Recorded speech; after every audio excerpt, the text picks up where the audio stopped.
চিহ্নিত মুখ রয়েছেন শহর বন্দর গ্রামে, এরা লোকালয়ে যেতে পারবেন না কোনো দিন, যতদিন জীবিত আছেন যেতে পারবেন না।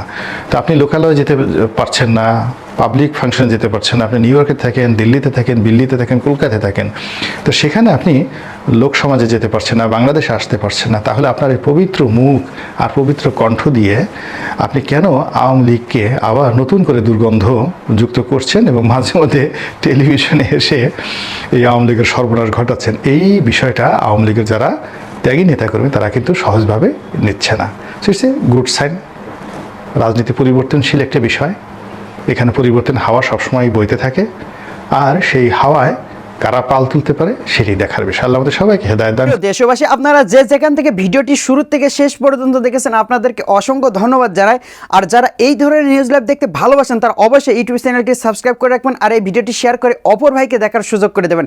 তাহলে সবাই ভালো থাকবেন, সুস্থ থাকবেন, দেখা হবে পরবর্তী কোনো দেশের আপডেট খবর অথবা নিউজ নিয়ে। আসসালামু আলাইকুম।